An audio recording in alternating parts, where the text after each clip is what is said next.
Hi, I'm Brianna. And I'm Akira. And you're watching Dante's Boxing Nation.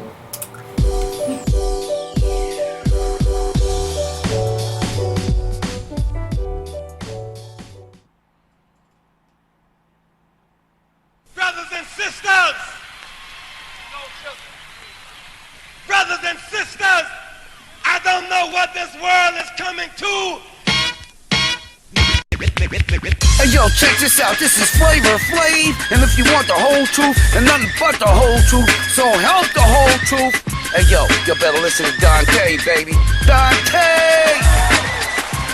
What's going on, guys, and welcome to another great edition of the Dante's Boxing Nation Show. I am your host, Dante, and we have another great show for you guys, as always. First things first, let me go ahead and introduce my man on the ones and twos, my man George. What's going on, man? Not too much, my friend. How's it going? All right, man. I want to go ahead and introduce my boxing panel, as always. They got my man Boxing Ego. Check out his website, boxingego.com. And we got my man Eric Morales from Counterpunch. Go ahead and subscribe to his YouTube channel as well. And also, we want to just say one more time, matter of fact, I haven't said it yet, but I want to go ahead and let you guys know about a great boxing documentary that's coming out. It's done by yours truly, Dante's Boxing Nation, and it is going to be on the Silver Gloves. So go ahead and check that out, but we'll talk more about it in the future. It'll probably take about 2 to 3 weeks for it to come out. But check it out. All right, guys, let's get into this show we have.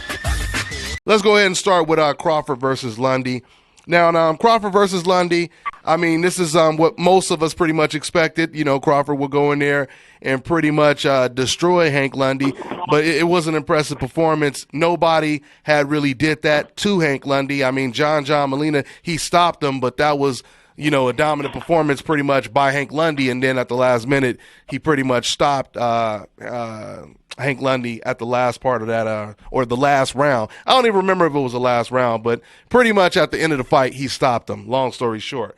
But no one had just ran over Hank Lundy the way that Crawford did. So let's start with you, Eric Morales. What is your response? What's your reaction to to his performance this past weekend, Crawford versus Lundy? Oh, it was very nice. It was very spectacular. He did what he had to do. As you said, most people thought that it was a fight he was going to win, but in the fashion that he did it, it's hard to deny that was impressive. The only thing I thought about the fight, the only thing that bothered me about the fight, as most of us know, Hank Lundy hit Crawford quite a few times, and not really nothing that stunned Terrence Crawford, but at the same time, it just becomes bothersome that he seems to do that. The other thing, he seemed to switch into the left-handed stance very early in this fight, and I was surprised by that. I don't even know if we were out of the first round, and he already went into a left-handed position. As you saw, Hank Lundy, though, tried to match him, and that was his downfall. As soon as Hank Lundy went left, I mean, you almost saw the fight just fall apart all across the board for him. But overall, a great performance. I was happy to see Terrence Crawford. And now let's move on to Viktor Postol.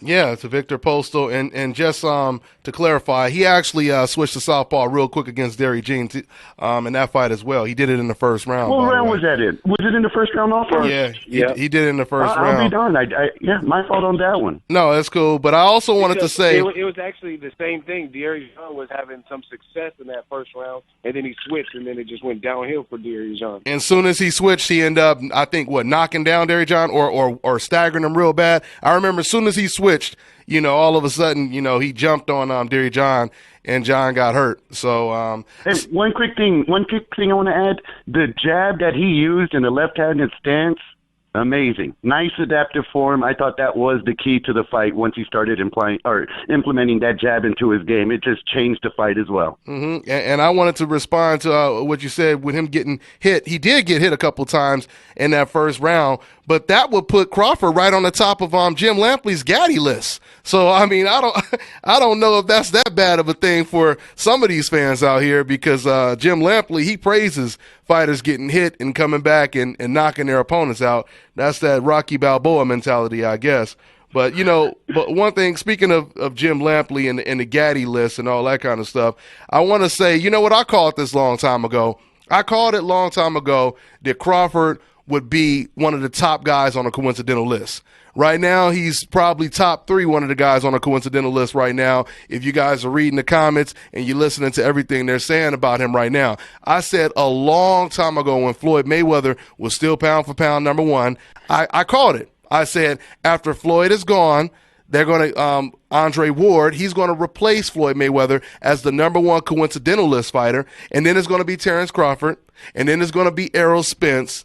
And if you guys are listening to the comments and you're hearing a lot of the criticism that's being directed towards these fighters, everything that I said is basically coming to fruition. So, Boxing Ego, I mean, what's your take on the Crawford situation and some of the negative comments that have been directed towards Crawford? I mean, it sounds to me like some people are posting comments as if Crawford, he turned down like 3 fighters and he decided that he was going to fight against Hank Lundy. I mean, what's your take? I mean, the whole thing is nonsense. The guy moved up in weight. There was not really much action at 135 where he was a champion. He probably could have kept starving himself and doing a little bit extra dieting to make that weight. But he moved up to 140 to pursue bigger opportunities. 3 fights at 140, all 3 by stoppages. 2 of the guys only been stopped once ever, and they had some names and some seasoning. And then the other guy, Derry John, had never been stopped. So it just goes to show you, the more you improve and the higher the skill set, the more the haters are going to come out of the woodwork. And the fact of the matter is, Pacquiao had the opportunity to fight him next, and Khan, and he didn't choose those fresher new faces, and he's fighting Timothy Bradley for a 3rd time. Bradley's a good fighter, but I think most people in the boxing world that I've talked to in gyms and fans, they would want to see 2 guys that have never fought before. And I think Crawford would have been a hell of a choice. He looked good out there. Mm-hmm. Him being ambidextrous, it's just, I don't know, it's crazy. This is the thing that I don't understand. If you look at different ends of the spectrum, like Floyd Mayweather and Broner, people say, oh, I don't like them because they trash talk, right? And then you look at Terrence Crawford, he really doesn't do all of the trash talking and showmanship unless he's kind of provoked. Like Derry John and then Hank Lundy, their camps got heated, so then that's where it comes out. But when he was fighting Ray Beltran, you didn't see him pushing people. You didn't see him trash-talking Beltran. Beltran had great things to say. I was actually at that fight live. Beltran said, hey, I've taken a lot of losses. A lot of them weren't deserving, but you really beat me, Terrence. Mm-hmm. That's what Ray Beltran said. So, you know what I mean? You don't really see that from Crawford unless both camps are kind of going at it. So I don't even understand what's there to not like about Crawford. You know what I mean? Yeah. Some people complain when Mayweather's too slick and he don't get hit because of his defense, but then other people complain like, oh, Crawford, I don't know if he's ready for the big time because he's getting hit too much. So it's like you can't be a Mayweather and be cat-like and harder to hit. The Pernell Whitaker, untouchable guy to guy. But then if you get hit too much, they say you're vulnerable and easy to hit. So it's like, I don't know. I don't see what there is to hate about the kid. Yeah, and then they say that the fighters that don't get hit like that are scared to get hit. They used to say Floyd Mayweather was afraid to get hit, and other fighters that have, great defensive skills. So, I mean, it's like you damned if you do, you damned if you don't. So hey, guys. What's going on? That's Miss Boxing Baby. Welcome to the show. Go ahead. The other thing about Crawford is, like, remember when Golovkin fought Willie Monroe? They said he was getting hit on purpose. Mm-hmm. But then when it comes to Crawford, nobody's saying he's getting hit on purpose. That is an excellent point. I think his skill set, I think he can fight more aggressive or fight a more patient fight. He didn't fight Ray Beltran that aggressively. I was there live. I watched it. Yeah. He wasn't quite as aggressive. But the guys that got under his skin, Derry John, Hank Lundy, the guys he felt like he's going to really make a statement, he fought those types of fights. Yeah. You know what I mean? I really doubt if Crawford were to fight Pacquiao, he knows what he's up against. So I doubt he would just be coming in like real super aggressive. You know what I mean? No one wants to face that straight left. So I think Crawford, he's a complete fighter. He's proven elite. And people like with the Hank Lundy situation, they forget Hank Lundy fought the guy you want to see Crawford fight. Yeah. Hank Lundy fought Viktor Postol. And it wasn't, and I tell you, that was a competitive fight. It wasn't like Crawford where he got stopped. It went to the decision when Hank Lundy fought Viktor Postol. Yeah. So Postol, Crawford, good fight. They're both rising stars. Postol's a champion now. Make it happen. Absolutely. I mean, yeah, it's the double standards are way too obvious. Like I said, the whole thing is I always hear these fans post comments on my videos talking about how, a fighter has too much good defense. Like, that's a bad thing. You know what I mean? So, once again, you know, when it comes to a fighter getting punched and coming back, that's supposed to be, you know, the Gennady type stuff right there. So, I mean, I'm really not understanding that. We already know Manny Pacquiao has never been the greatest defensive fighter. Even Golovkin has shown in the Willie Monroe fight that he's not the greatest defensive fighter. You know, Canelo Alvarez is definitely not one of the best defensive fighters. But yet, you know, these are the type of fighters that get praised when they do get hit. I mean, let's just be real about it. And Dante, you got to look at it like this. On the same exact card, you had Felix Verdejo, and his fight was more of a calculated fight. He didn't really, you know what I'm saying? He wasn't like, oh, let's step on the gas and really get this guy's crafty. He's like, I'm not going to get him out of there. And people were pretty much acting like, oh, this is boring me. Oh, where's the action? And then Terrence Crawford brings the action, and then that's a complaint. You know what I'm saying? Mm-hmm. Or when the Frampton Quigg, those first 5 rounds were slower. Both guys, no one wanted to make a mistake. They complained. But then Crawford's giving you all action, all rounds, because he's fighting that way. And it's kind of a dogfight, kind of scrappy, cagey. And then people say he gets hit too much. So it's like, I don't know what boxing fans want at this point. But what did they expect? Oh, go ahead, boxing lady. Sorry. I'm sorry. What did they expect from Hank Lundy, though? He's that type of fighter. He's a Philly fighter. He's scrappy. He's tough. But we knew he wouldn't be no match for Terrence Crawford. What they complaining about now? Yeah, well, Bob Arum did come out and say he wants Provodnikov next. I think that could be hurtful to Crawford's career. I think really they need to fight Viktor Postol. Yeah. See, they should, but both sides got to agree. And this is my whole. And this is my whole thing. I think Hank Lundy only made 1/10 of Crawford's purse, so yeah, they definitely got to come to a side because I'm not sure if Viktor Postol is going to agree to that same difference. This is the whole thing. I mean, because he's a champion, you got to get more. You got to, yeah. Triple G when he fought Willie Monroe, Triple G got $1 million+, and Willie Monroe got 100,000. So listen, I agree with that. I agree with that. And this happened with Hank Lundy and Terrence Crawford too, even more recent. So it definitely happens that way. But will Viktor Postol agree to 1/10 of the purse? And can we blast him for that? I definitely think he deserves more than 1/10. Well, it's no reason to even talk about speculating purses. I mean, it's no reason to even discuss something like that unless we got Bob Arum on the phone or someone who's actually paying these guys. So that's kind of a waste of time to even discuss purses. Oh, no, it is, but it could explain why the fights aren't being made. Well, no, but not really, because HBO, and I was going to talk about this, HBO, according to Bob Arum, he said that Viktor Postol and Loma, they weren't getting dates on HBO, and Bob was pretty pissed off about it. So, you know, I don't really know if that's the reason why these fights are not being made. But the bottom line is right now, let me go back to what you just said, Eric. You talked about, you know, people being upset. I totally disagree with you. I wouldn't be upset at all. That's the Siberian Rocky that we're talking about. And I have never seen anyone obliterate the Siberian Rocky. My whole thing is if Golovkin, if he could decide to fight David Lemieux, you know, if Canelo can decide to fight Khan 2 weight classes, below him, and Khan is not known for having a great chin, I don't understand why it would be a bad look for Terrence Crawford to fight against Ruslan Provodnikov. Now, the thing is, Terrence Crawford, he already said that he would like to fight Viktor Postol if he doesn't get the Manny Pacquiao fight. You know what I mean? So, but that would be unfair because we blast Golovkin for taking these fights, and we say that he's not willing to step up his game. But the difference is Crawford wants to. We gotta hold him in the same. But no, you're right. If we hold these fighters in, hold on for a second. If we holding these guys, through the same light, Crawford wants to fight against a Postol. Golovkin did not want to fight against James DeGale. He didn't want to fight against Andre Ward. He didn't want to fight against Erislandy Lara. Crawford wants to fight Pacquiao. He wants to fight Postol. He's saying that he wants to fight these guys. Bob Arum is saying something different every day. Bob said that he wanted Crawford to fight Marquez. He said he wanted Crawford to fight Postol. He said he wanted Pacquiao to fight Crawford next. So, I mean, like you said, if we're looking at this in apples and apples, Golovkin does not want to fight these guys, and him and his promoter, they're coming out flat out, and they're saying we're not interested in those fights. Bob Arum, Golovkin has come out and said he wants to fight Peter Quillen, Danny Jacobs, and all the guys within his division. No, I understand that. The guys above him he doesn't want to fight. But the point that I'm making is, like, okay, when it comes to Golovkin, there are definitely fighters out there who don't want to fight him. We know Danny Jacobs don't want to fight him. We know Saunders doesn't want to fight him. So what do you do when you have a couple fighters that don't want to fight you? You look elsewhere. You look elsewhere, and then so when you have James DeGale, who's a gold medalist, and he's the best fighter at 168.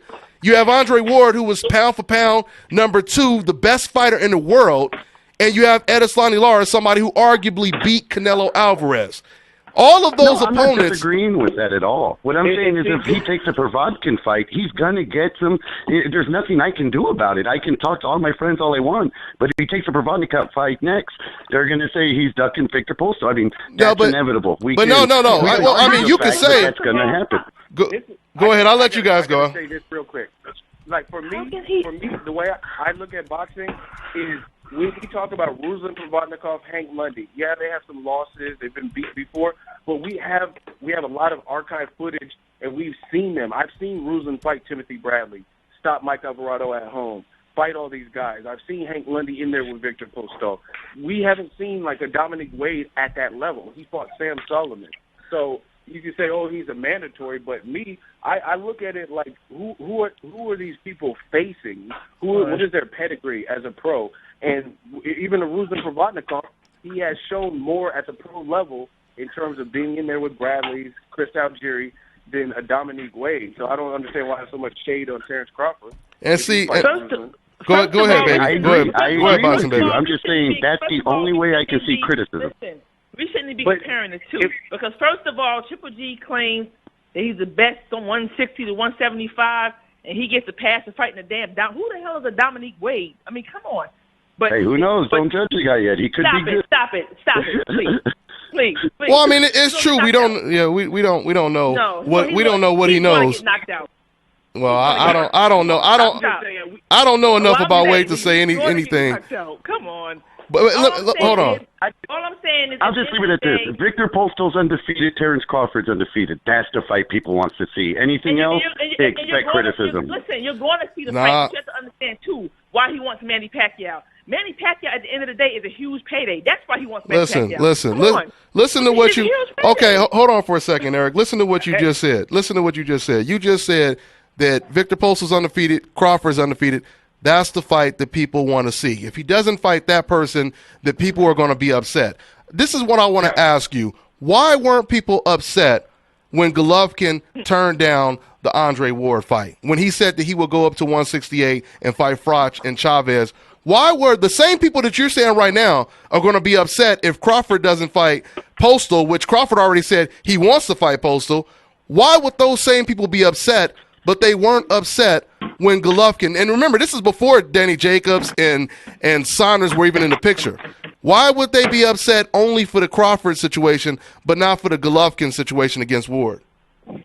Well, that's a tricky question because you're asking me to get into the mind of a million people who are complaining. Well, you're already getting into the mind.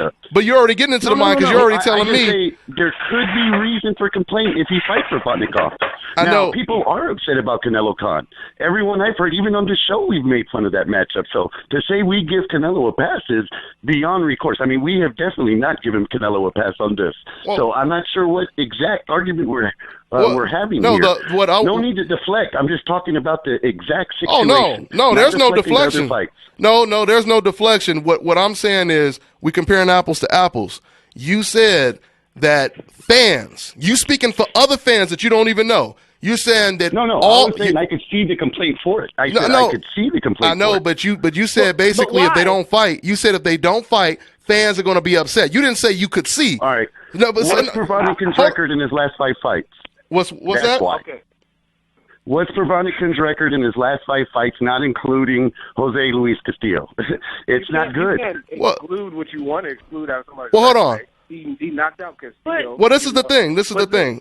First of all, we don't even know what's going on with the Postol situation. All we do know is Bob Arum is pissed off because he said HBO. He's saying that HBO, the people he's been loyal to, they're not giving Viktor Postol a date. Viktor Postol people, they were saying they're pissed off with HBO. They said if HBO doesn't give us a date, we'll go, and just take a fight on the side. Once again, if we're comparing apples to apples, you have Terrence Crawford who wants to fight against Postol. It already came out of his mouth. But And like I said, if we're Crawford. comparing him to someone like a Golovkin, Golovkin has already said, and Team Golovkin, they said they're not interested. They said that. We're not interested in James DeGale and Andre Ward. We're not interested in Edison De Lara. So it's not the same thing. Now I can understand, Eric, if Crawford now Eric, if Crawford was saying, you know what, we're not interested in a Postol fight right now, then I would say I totally agree with you. But it's as not you said, they are interesed. They are interested, and so is Viktor Postol. So let's make the fight. Yeah, and that's what I'm saying. They are definitely interested. So who would you blame it on? I want to interject. I have no idea. Okay. I have no idea who to push this blame on. All I know is that they're not fighting, and they should be. And what I'm saying is the difference. What I'm saying the difference is when it comes to Golovkin's situation, you would have to blame it on Team Golovkin when they say personally, we're not interested in James DeGale. Okay, no, we're not interested I agree there, but in Terrence Crawford's case, it's different. I agree. Okay, Golovkin, he's ducking everyone. I agree with that. I'm not saying Golovkin ducking everyone. I didn't say that. I didn't say. No, I'm just saying let's take him out the picture and just focus on Terrence Crawford and Viktor Postol, and that's it. I got a Terrence Crawford and Viktor Postol question. How is it that boxing fans can speculate when there's two? It takes two to tango. There's two fighters. Why is it Crawford's fault if Postol didn't happen? That's an excellent question. Because Viktor Postol isn't fighting anyone else.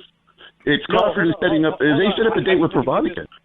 No, I want to get this thought out. So Manny Pacquiao Mayweather didn't happen for 5 years. It's Floyd's fault. Why is it not Manny's fault? Like, if it takes two, why is it not both of their fault? I feel like the blame is being shoveled on Terrence Crawford's side. They got top-ranking promoters. Why would it be Crawford's fight if Postol didn't happen? Would it Postol or Freddie Roach didn't want it? Like, how do you know who's at fault? If they could, true. Now, I was just saying why the fighters are complaining about Crawford. Now, if they don't fight, there is equal blame to be put on Viktor Postol. I'm not saying that. What I'm just saying is that's the only reason why you would complain. I wouldn't say it's Viktor Postol's fault. I wouldn't say it's Viktor Postol's fault either. But who said the fight wasn't going to happen though? The fights happen when they're supposed to happen. Who said it wasn't going to happen? Well, Bob is saying that he wants to set up a fight with Provodnikov. Yeah, Bob is saying that. Bob said he wants to set that fight up. But once again, look. But see, this is another thing, and let's just be realistic about this. Deep down, and a lot of us are not going to admit this, but if you're completely rooting against a fighter in particular, even if it's a good fight, but you know deep down that the guy that you don't want to win is going to dominate the fight, then a lot of people will say, "Oh, that's not a good fight." Because I see it in the comment section all the time. People will be like, "Oh, Mayweather versus Garcia, that's not a good fight because Mayweather will win easy." So if you can already project the winner, and the winner is going to be someone who you don't want to win, it's much easier for you to say, I don't like that fight because the other guy, he will be a heavy underdog because this guy is way too damn good. But realistically, if we use the logic of a Jim Lampley, if we use the logic of a lot of decafs, then you think about it, this is the type of fights that they actually like. Because, you think about Canelo versus Kirkland. Canelo versus Kirkland is a perfect example. They tried to compare Canelo-Kirkland to Mayweather versus Pacquiao. You had Canelo fighting a guy whose chin was basically done. Kirkland, as much as, I like Kirkland, the guy was done. And we knew we could project the winner way before the fight even took place. But yet, everybody praised that fight for being a great fight. Nobody was using this logic. That would be the same thing that would happen for Provodnikov. That's a lot of people view Provodnikov in the same fashion they do Kirkland. But Eric, you're saying that people will criticize Crawford. It was the contrary. It was the contrary with Canelo versus Kirkland is the point that I'm making. That's the point that I'm making. You agree with that, right? They were actually absolutely. They were praising. What y'all need to remember is my first statement I said was Crawford was amazing. I am a fan of Crawford. I think Crawford's an amazing fighter. I think he will be at the top of the pound for pound list. I think he's going to be there for a long time. I'm just saying, if he fights Provodnikov, he's going to get criticism, and there's nothing we can do about it. I don't see why. Hey, Dante. Go ahead, Eagle. I got to jump in. Go ahead. All I'm going to say is this. We were just on the phone 3 radio shows ago with Mauricio Herrera, and they were talking about, HBO is trying to put together Herrera versus Ruslan Provodnikov. And then Eric, I think, said it was a good fight. And No. I said between Mauricio Herrera and Provodnikov, not between Terrence Crawford and Provodnikov. No, yeah. That's what he said. That's what he said. That's my point. So Herrera, we all know he's probably been robbed in a couple fights. He's the people's champion. He beat Hank Lundy before Terrence Crawford, even though I thought Lundy was winning on the points. So my point being, why would that be an acceptable fight for a guy who shouldn't have lost to Danny Garcia and Benavidez, but it's not a good fight for Terrence Crawford? I can answer the same way I did last time. Terrence Crawford is on a different level. No, but see, that's a double. But that's still a double standard, though, because what you're basically saying is because you punishing Crawford, awesome. you're punishing Crawford because he's too good, and that goes back to what I was saying. That goes back to what I was saying before. Which what you're basically saying is, if Terrence Crawford is going to win this fight, and I know he's going to win this fight, then I don't want to see the fight. But if there's a chance that the other guy will actually beat him, then that'll be a good fight. See, the whole thing. Take a vote. Does anyone give Provodnikov a chance to last a fight right now? No, I don't. No, I don't. I don't. No, but look it. Just because I don't want to see a guy get hurt needlessly. No, there you go. There you go right there. You don't want to see a guy get hurt. Nobody has said that they don't want to see Hank Lundy get hurt. Nobody said they didn't want to see. Nobody said they didn't want to see James Kirkland get hurt. Nobody said that. Nobody. This is the hurt business. This is the hurt business. He fight is beneath him. Everybody he fights. And that's listen. This is the point I'm making. You could have a number one undefeated contender going against the pound for pound best fighter in the world, and the pound for pound champion could be a heavy favorite. Just because that person is the heavy favorite, you can't say, this fight shouldn't happen because the pound for pound best fighter in the world is too damn good, so this is going to be somewhat of a landslide. I mean, it was like the flack Mayweather got for fighting Andre Berto. I mean, he took a lot of flack for that fight, and it's because Mayweather is too damn good. Yeah, Crawford might be that damn good. But that's not the same thing, because that's after Mayweather came off of beating Manny Pacquiao, that was the guy that everybody wanted to see Mayweather fight. There was nobody after Manny Pacquiao that was going to match the anticipation when it came to the fans. So, but Dante, it's go ahead. It's what you just said. What you said, bingo, that's it. It's like when Montana was the champion after beating Broner. Hey, put your phone on mute for a second. It's loud in the background. Somebody. All right, go ahead. Here you go. I said it's just what you said. You nailed it. When Mayweather fought Maidana, who's coming off a Broner almost stoppage, he was on a 4-win, 3 TKO streak, and then people were like, oh, no one wants to see flat-footed Maidana, blah, blah, blah, and Maidana gave him a tough fight. But the thing is, you put Chino in there with anybody else at welterweight, Thurman, Shaw Porter, they're excellent fights. You put Ruslan and Brandon Rios together, then people aren't going to complain about that fight because they feel like there's even in skill and power. Yeah. You know what I'm saying? Put Ruslan in there with Terrence Crawford, and all of a sudden it's a gross mismatch because he is so good. You can't have a whole criteria for because he's good. And Eric said it. You said it, Eric. You said you didn't want to see Ruslan Provodnikov get hurt, and that's the exact point. That's the exact point that I was making. If when you have a little bit, I said the same thing on Hank Lundy too. Now remind you. I said the exact same sentiment. Said he was just on a different level from Hank Lundy, and it wasn't a good matchup for Lundy. But what I'm saying is, but to me, that's not fair because Mauricio Herrera has a win over Ruslan Provodnikov. He's a crafty. Styles make fights. Also. Styles make fights, but Mauricio Herrera is not on Terrence Crawford's level. I hate to say it. I love Mauricio Herrera. That's not Crawford's fault, and Herrera already beat Ruslan Provodnikov. So why is he get the? You were okay on that show when Herrera was possibly going to fight Ruslan Provodnikov for a second time, even though he already beat him. It's the same reason as saying John Gotti Ward's a great fight, but John Gotti Mayweather isn't. I mean, some fights just match up well. Yeah, but John Gotti Ward. But the problem I'm having is the one thing that it feels like we're saying is that I'm somehow being a Terrence Crawford hater, and that's the farthest from the truth. I've been highlighting this guy's career. I didn't say we just talking boxing. We just talking boxing. So I'm just saying. I'm not taking any of this personal. We just having a good boxing conversation right now. But I'm just saying the rules should be the same. If you put Ruslan in there with most other people not named Terrence Crawford, people wouldn't complain. But they know how good that boy is. So all right, let's put it this way. Jose, what was that guy's name? Soto Caras. When he fought Andre Berto, when he fought Keith Thurman, those were great fights. But if he were to go in with Mayweather, the odds would be ridiculous. Yeah. I mean, there are some fights that you're just too good for your own sake. But see, and you know who else is? Golovkin. And so I just did that to rile y'all's feathers a little. I'm sorry. I don't agree. But the thing is, with Ruben Provodnikov particularly, because I was at the Denver fight, and he talked about it back then. I got the video. I'll give it to Dante so we can show a screenshot. People were saying, I picked Ruslan to beat him. Terrence Crawford's afraid of punchers. And that's how people make money.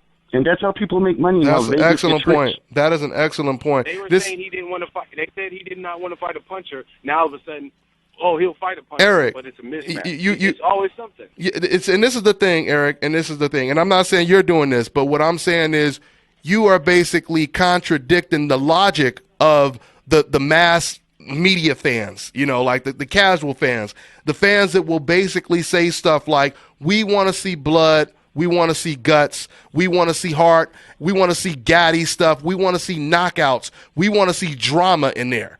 We don't want to see, for the casual fans who say stuff like that, we don't want to see that slick, defensive, not getting hit. We want to see, some action.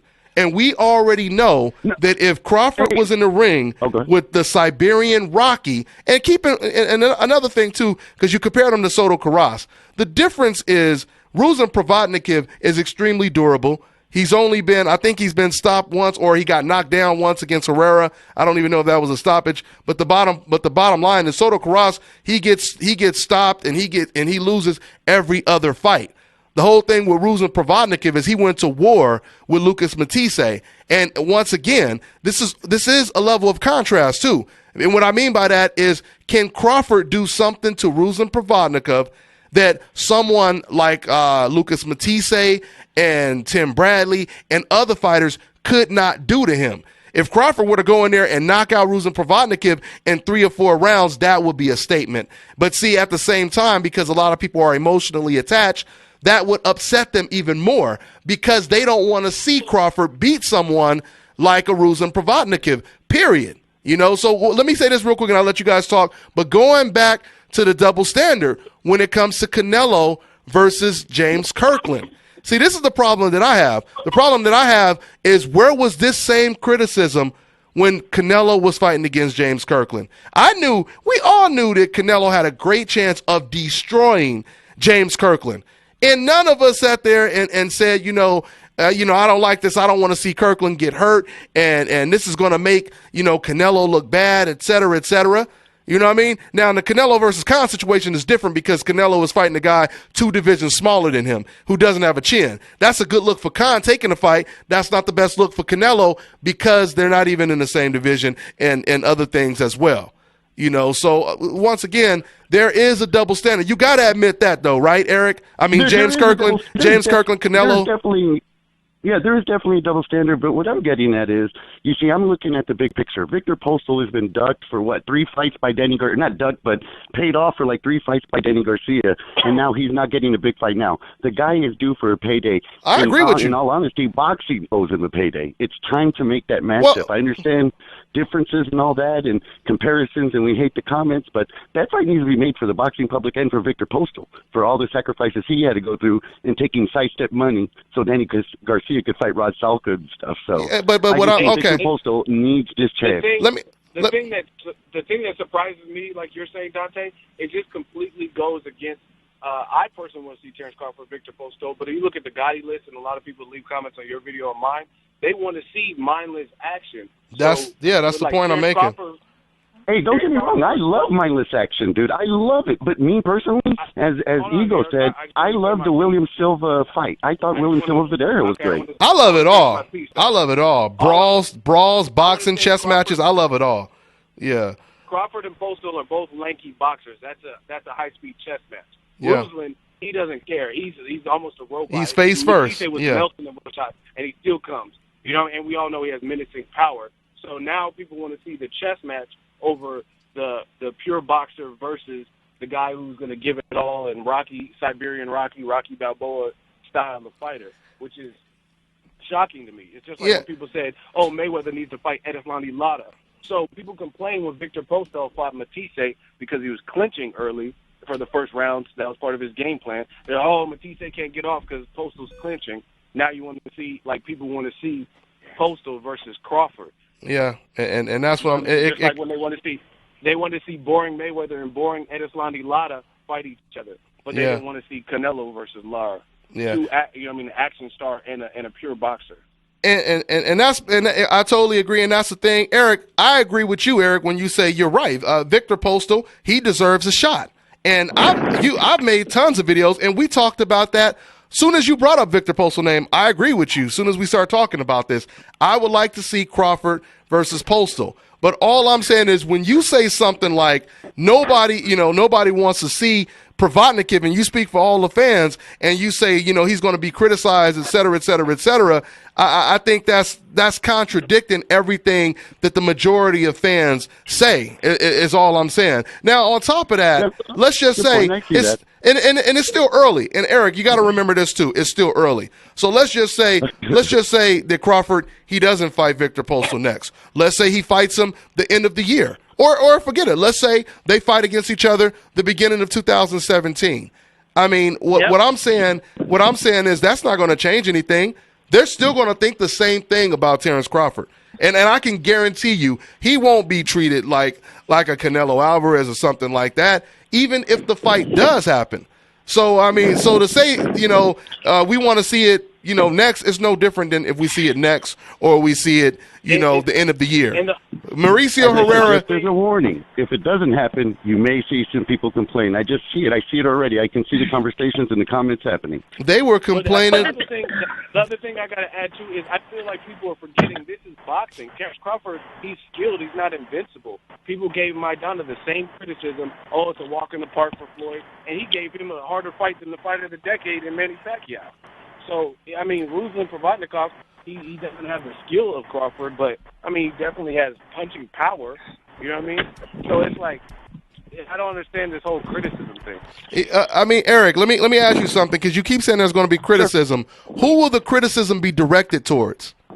Oh, it's going to be directed towards Terrence Crawford, definitely. But see, that's what I'm saying. He's the moneymaker of the division right now, especially for top rank. He's probably their number one guy. But that's what I'm saying, though. How do you automatically? I mean, us as reporters, and doing commentary, how do you automatically blame Crawford without even knowing the details, without even knowing exactly? I mean, for all, like I said, Bob Arum, he just said out of his own mouth, HBO is not giving Viktor Postol dates.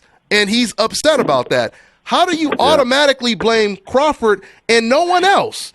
You didn't mention Bob Arum. No. You didn't mention Bob Arum. You didn't mention HBO. That's a great point. And I'm glad you brought it up. If this was Al Heyman, I'm going to let you speak real quick. Go ahead, but I'm just going to say, we know damn well that if this was Al Heyman right now, people would not care what the details were. They would say Al Heyman does not put on good fights, and that's why we're not getting it. But when it comes to Terrence Crawford, it's not the promoter or the advisor or the manager's fault. It's the fighter's fault.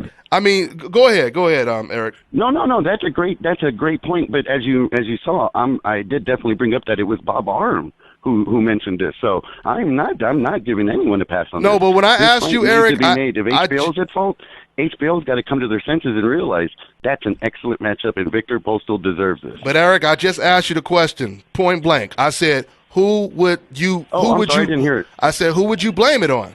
I said, who would the criticism be directed towards? And you said Crawford. And you didn't say Bob Arum. You didn't say HBO. You said Crawford. No, you asked me. No, that was earlier when we were speaking about the fans. No, that's what I just said.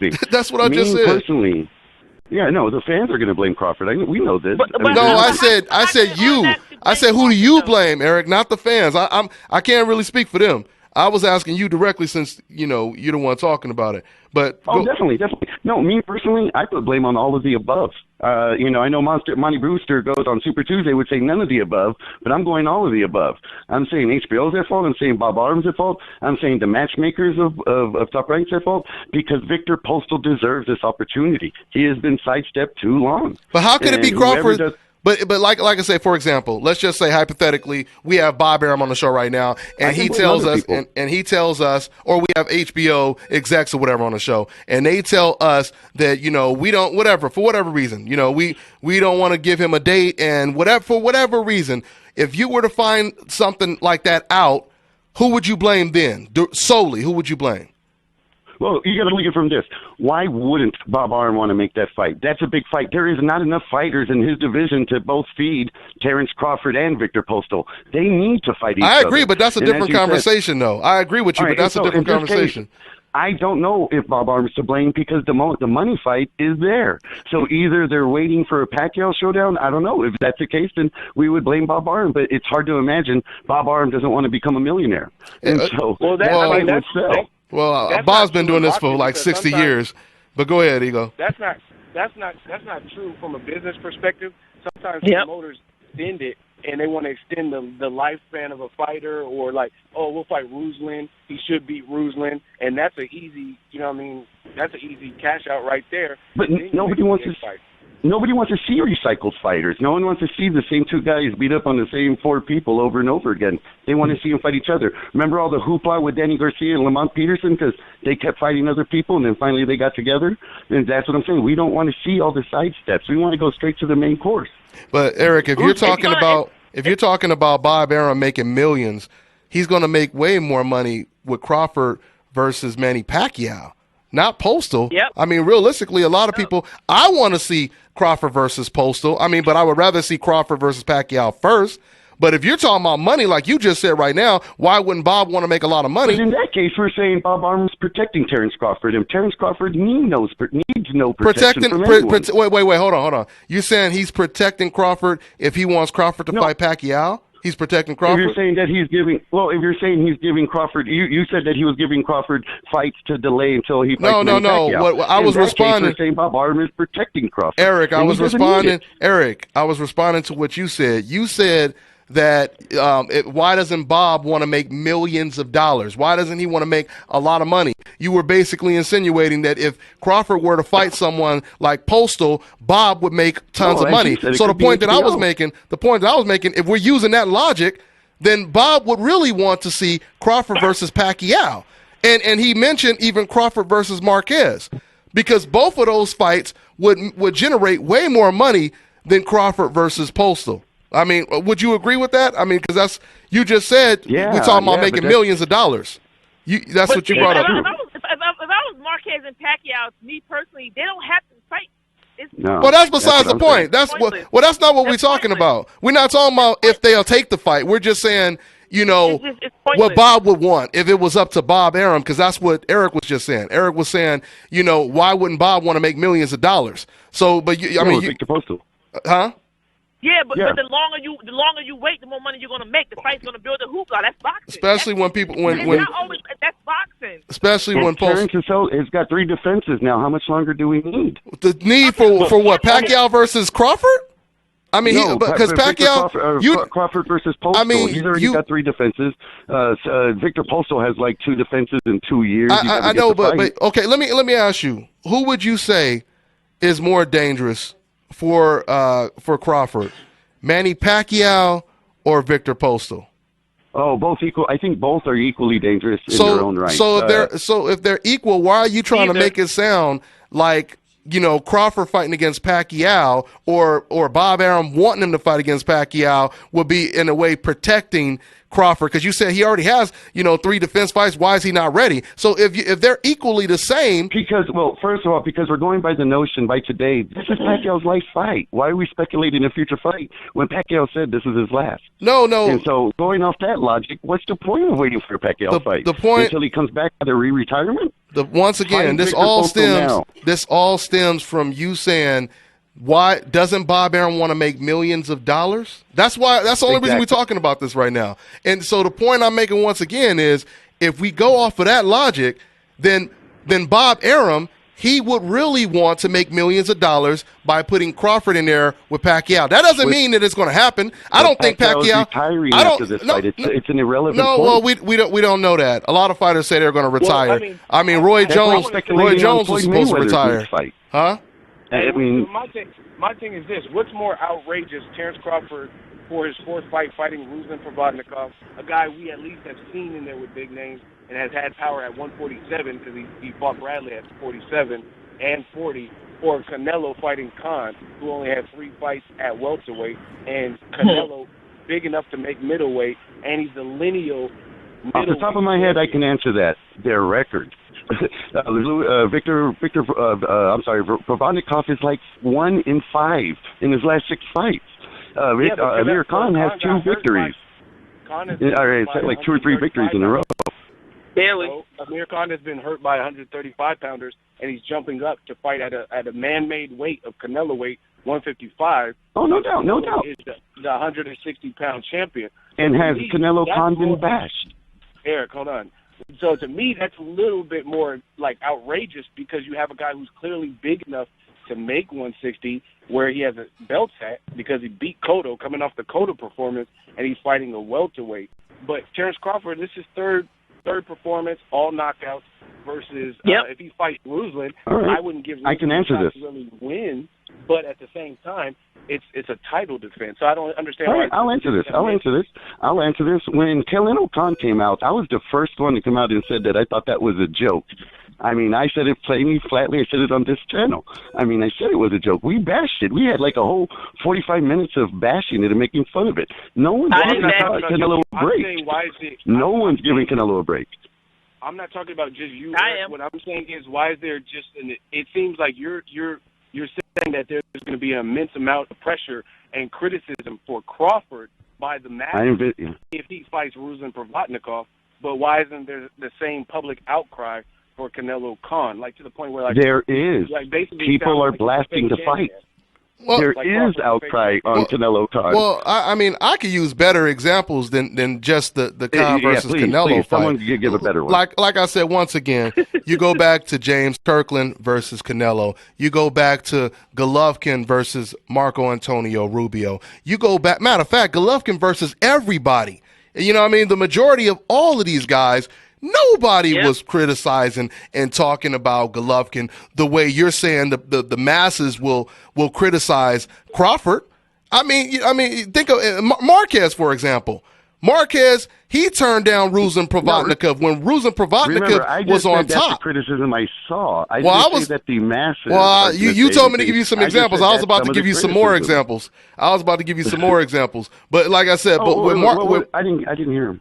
No, what I'm saying is Marquez, he turned down the Provodnikov fight when Provodnikov was way on top. The WBO president flew to Marquez's house to beg him to take the Provodnikov fight. Marquez still didn't take the fight. Who did he fight? He ended up fighting Mike Alvarado, who had just got stopped, right? And once again, nobody criticized Marquez for doing that. But then you have someone like Terrence Crawford who's fighting against... I remember it differently. I remember people saying, well, Mike Alvarado was punch drunk. And the same thing with the Brendan Rios. Like I said, we're having different histories here. Oh, no. I mean, I can show the proof. I can show the proof in the comment section because I've done the videos. And I can show you the different... Go ahead. No, I'm just speaking from my... I want to hear an answer to this. I got to shut it down at this point. All right. Earlier in this radio show, Eric, you particularly, you said that Terrence Crawford gets hit too much. True or false? No, I said he got hit by Hank Lundy, and that was a little off, but it didn't seem to bother Crawford. No, but you said he gets hit a lot. You said he got hit a little too much for your liking in this fight, right? Yeah, exactly. I didn't say that at all. I said that I thought he got hit by it. So let me keep going. So considering the fact that Ruslan Provodnikov, even though he lacks skill, he has showed power at 140, 147, and everyone keeps saying how Crawford gets hit. Why would that be such an egregious fight? If 1 in 5 in his last 6 fights. But he has power, and Terrence Crawford gets hit too much. But he lost. He has all that power and lost 5 of his last 6 fights. It makes no sense to me. I mean, you hear yourself. Game-changing power. Does Ruslan have game-changing power? Not for his last 6 fights. Wait, power doesn't go away. Power doesn't go away in your last 6 fights. So how come he lost 5 of his last 6 fights, or 4 of his last 5 fights? Why is he lost it with all that power? He had Joel Diaz. He got a knockout in Russia. Then he fought Chris Algieri within that fight, hurt him bad. And I heard a lot of people. I heard a lot of people said that he beat Chris Algieri. You know, that was a close fight. They were talking about a rematch. The record shows that Algieri won. If Lucas said Luis Castillo beat Mayweather. He hurt Matisse late in the fight. He hurt. Weathered the storm of getting battered early. So if Crawford gets hit too much, why would we not want to see him in there with a guy with one punch, game-changing power at 40 and 47? Show me an example of this one-punch game-changing power. I mean, even when you beat up Tim Bradley, he still lost. Bradley had a concussion. But this is not what people. This is not what people were saying, though. But people were saying that he beat the shit out of Bradley. This was what a lot of each other. Bradley put as much damage on Provodnikov as Provodnikov put on him, if not more. Everything was positive before. Everything was positive about Provodnikov before. Didn't have a concussion. Everything was positive. Let me put it this way. Ruslan is the definition, as we refer to Brendan Rios and Mike Alvarado in the past. He's punch drunk now. It's not a great matchup. No, he's not punch drunk. We don't see punch. No. Punch drunk is James Kirkland. Punch drunk is someone you hit with damn near anything and they stagger and they get knocked out. Ruslan Provodnikov hasn't been knocked out. Ruslan Provodnikov, he had Lucas Matisse holding and clinching and moving. I do agree that Ruslan is punch drunk, though, and punch drunk to me is not when you hit him and they go whatever. It's people who took too much punishment. That's what I think. Exactly. Yeah, but there has to be an effect. But being punch drunk, there has to be some type of effect. There has to be some lingering effect to how you fight. Whether you've been stopped or not, punch drunk doesn't have to be being stopped. It's meaning taking punishment. Brandon Rios, Mike Alvarado, Ruslan, but I still believe it's a good matchup. But that was Ruslan's style. If that's the case, then Ruslan and Brandon Rios, they have been punch drunk when they first turned pro because they always took punishment. Rios got stopped. He's still punch drunk though. It's not about being stopped when you're punch drunk. Punch drunk is taking too much punishment in your career. That's what punch drunk means. Well, I know, and all I'm saying is if we're saying that, then a lot of fighters start their career punch drunk because a lot of these fighters, depending on their style. I can name millions of fighters that's punch drunk, but that don't mean they've been stopped. They still punch drunk. Well, if that's the case, Jim Lampley, who's punch drunk has never been stopped. Brandon Rios got stopped. But that's the only point people want to see the fight is to watch a man get stopped. That's sadistic. Whoa, no, wait. It's not. First of all, that doesn't make sense at all because Golovkin. People watch Golovkin to see him stop and hurt people. I had one. Listen, their last 6 fights. I just had somebody just post a comment. When he beat Castillo and he beat the guy in Russia with Joel Diaz. Listen. I just had. If Provodnikov gets hurt, is anyone going to? I mean, is that going to be also something to celebrate? That's what I'm saying. We're playing with the guy's life. No. Listen, fans celebrate people getting beat up all the time. It's really who you supporting.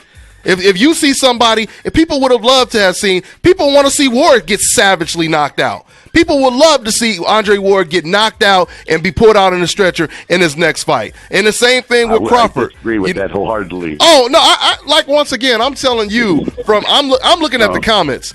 But anyway, hold on for it. Let's try to, if we could just fit this in real quick. We got like 2 minutes left. We got like 2 minutes left. Let's try to throw this in real quick, guys. We got a good one going. Yeah. Oh, yeah. We had an excellent show. Hey, let's try to throw in just real quick before we let this show go because we got these fights coming up this week. We got King Kong, Luis Ortiz fighting against Tony Thompson. And we have Sadam Ali versus Jesse Vargas. If we could just talk briefly for the next 2 minutes before we wrap this up. Let's go ahead and start with you, Eric Morales, Luis King Kong versus Thompson. What is your thoughts and what is your prediction? It's a decent fight. I got Luis Ortiz. He made me convincing his last fight with Brian Jennings. Guy's good. Apparently, he's not taking any steroids, so that's even better. But he's very good. I think Luis Ortiz is going to finish it off probably 10, 9, 8 rounds, somewhere in between there, I'm thinking. But the guy is a monster. He's definitely someone to look out for in the heavyweight division in 2016.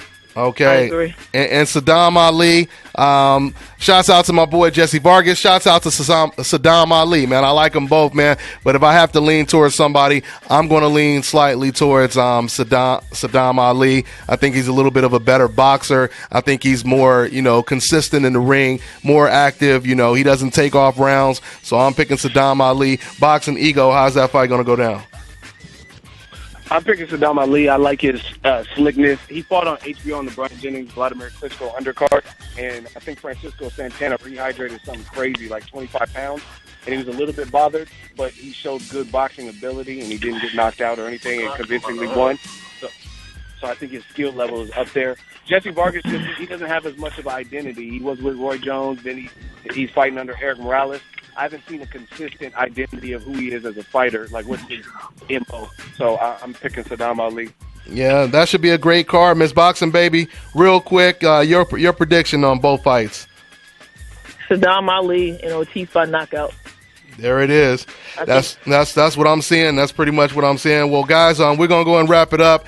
We had a really good show. This is what it's all about, keeping the conversation going. So, shouts out to my great panel that I have: Boxing Ego, my man Eric Morales, Miss Boxing Baby. So that's all I got, guys. Once again, thanks for tuning in. We'll see you guys next week. It's the Nation, baby.